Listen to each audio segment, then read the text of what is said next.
Welcome, welcome, welcome. It is day 20. Is that right? Yeah. I don't know. I know. It's day 20 of your daily dose of mind stuff. I'm Ed Reiner, and today we're continuing on with the paradigm shift. And Bob is going to be discussing the importance of self-confidence. And he really gets into um, self-confidence and just confidence in general. And I'm not going to go over too much. I will recap towards the end because I'll let Bob do his thing. So let's pop over and share this, and I'll be back. See you in a little bit. This is probably one of the most beautiful and truest statements you'll ever see. It's not who you are that holds you back. It's who you think you're not. If you haven't seen that before, write it down. Burn it into your mind. It's not who you are. It's who you think you're not. So instead of saying, well, I couldn't do that, start to see yourself as a person that could do it with ease. Money is a great yardstick because you can measure it right to the penny. You can't measure happiness. You can't measure health. You go to a doctor and they give you a clean bill of health, walk out and drop over. No, you can't measure that. But money you can measure right to the penny. Now, I'm not suggesting you let money control you. You want to control it. But it's a good way to measure, are you moving ahead if you're in a profit-making business? You want to see how fast you can earn this, how fast you can earn that. And then have something very constructive to do with it. Because money it's a servant. It serves us. Self-confidence is the first requisite to great understanding or undertakings. It's there's a marvelous essay that Ralph Waldo Emerson wrote on self-reliance. His essay on self-reliance. It's absolutely incredible. In that essay, he said something. He said, we'll all hit a point in our unfoldment when we'll realize that envy is ignorance and imitation is suicide. Now think of that.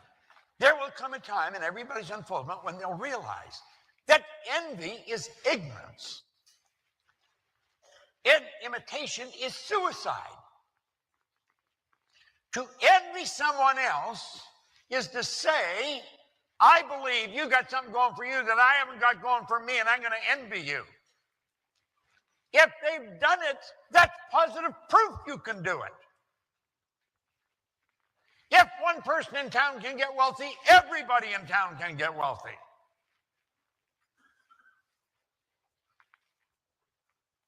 Wallace D. Wattles wrote that in The Science of Getting Rich. The Science of Getting Rich was the foundation of the movie The Secret. We're going to be teaching The Science of Getting Rich in Dallas in March, I believe it is. It's a phenomenal program.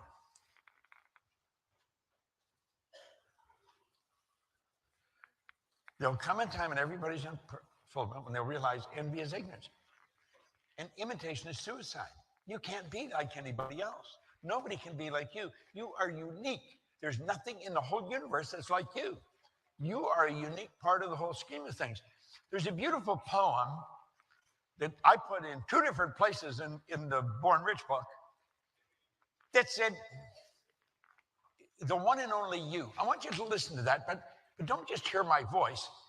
I'm going to talk about you. I want you to think about you. It says every single blade of grass and every flake of snow is just a wee bit different. There's no two alike, you know. From something small, like grains of sand, to each gigantic star, each one was made with this in mind to be just what they are. How foolish then to imitate, and how useless to pretend when each one of us comes from a mind whose ideas never end. There'll only be just one of me to show what I can do. And likewise, you should be really proud that there's only one of you. You see, I think one of the big problems we have, when we're little kids, we say, Mommy, Daddy, or whatever I want. And they may be busy, they probably are. And we're interrupting them, and they'll say, well, how the hell are you going to do that? Where do you think the money's going to come from? We're just little kids. I mean, we don't know how to solve that kind of stuff. How are you going to do that? But the kid doesn't know. And because they get those answers all the time, pretty soon they get the idea they can't do it. It would be nice, but they can't do it. Wouldn't it be different if we just took a moment and say, well, of course you can have it. You have it and you want it. Just sit down and think about it. We got an imagination. It's a higher faculty. None of the other animal lives have it. We're the only creature on the planet that has the imagination. We've got some other tools too that nobody else has, just us. And we just start seeing yourself with it. I see some parents would think, well, God, you start teaching a kid to do that, you're really going to have a problem with them. No, they're not. There's some kids raised that way.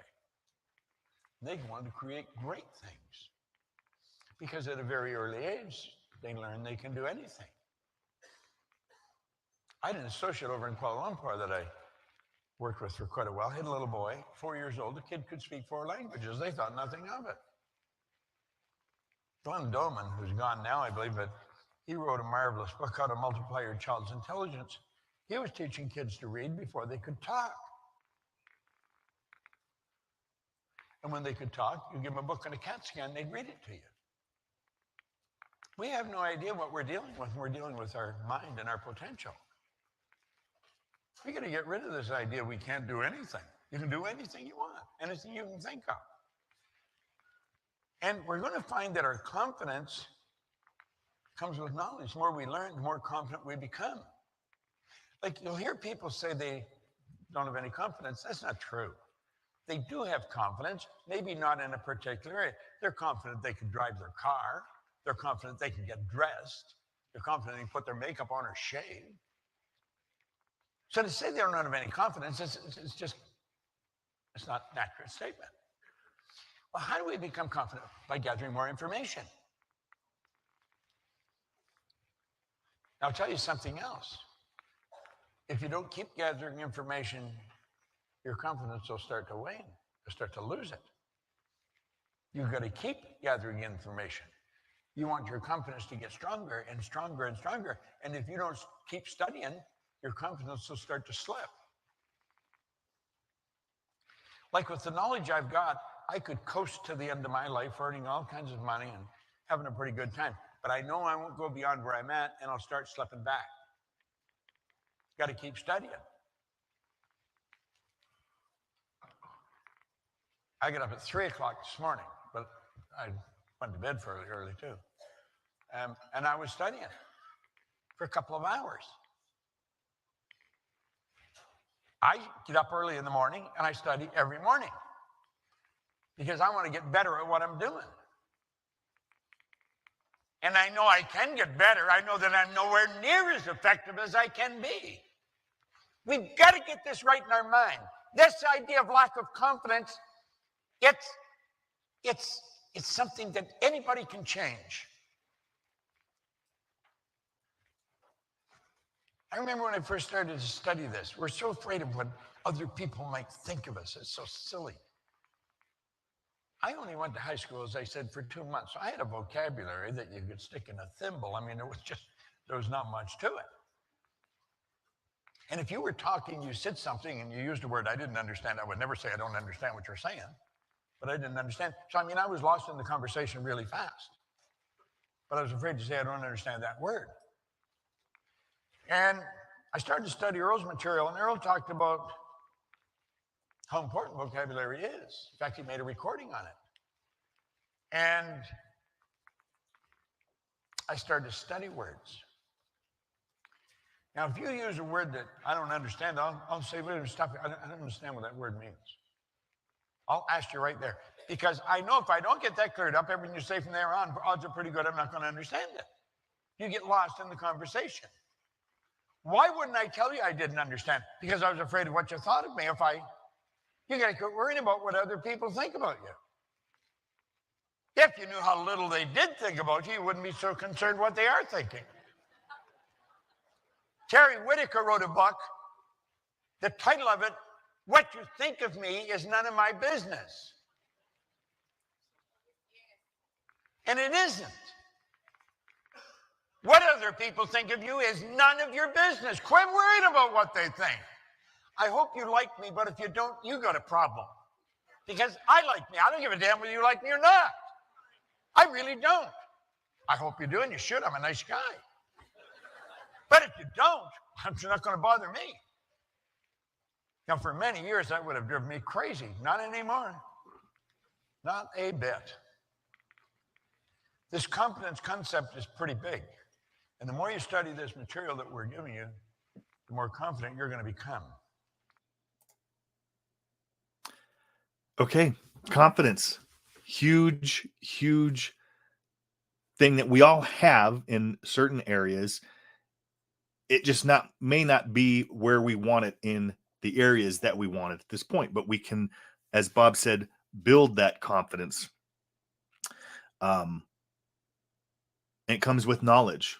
We get knowledge through gathering information, and we get an understanding. And the only way to do that is to study. And you'll see that will be a theme that goes across all of Proctor Gallagher teachings. We talk about paradigms. We talk about belief. We talk about study all the time to gain a better awareness of who we are, this power that flows to and through us. And some of the other notes I had here, he was talking about money being a great yardstick, and that it's, Bob will talk a lot about money because it is a good yardstick to see where someone's thinking is and where their paradigm is, because anything else you can't really measure. But he said it's important too, and we want to remember that money is a servant. It's a servant. We don't want it to be the other way around. A lot of people are a servant to money. And you'll see this in society. A lot of celebrities and people are just focused on money. They want to have all this money. They become a servant to the money. We want to remember that we're the master and that money is the servant, not the other way around. Money is not the master. Once you have that way, you're in big trouble. We want to flip it. We are the master and money is the servant. The more money we have, the more we can use it to help ourselves, to help other people. We can extend the service that we render far beyond our own physical means. We can do more and help more people when we have money. Something else that Bob mentioned in there was anything that you want to do, you just have to look and see, is there anyone that's done this? If there's anyone that has done what you want to do, then that's, like Bob said, proof positive that it can be done. For years, we were trying to break the 4-minute mile, trying to run a mile faster than 4 minutes. I mean, they used to set tigers on people to see how fast they could run. And scientists said that it couldn't be done, that our bone structure wasn't set that way, that it was physically impossible, until Roger Bannister went and broke that 4-minute mile.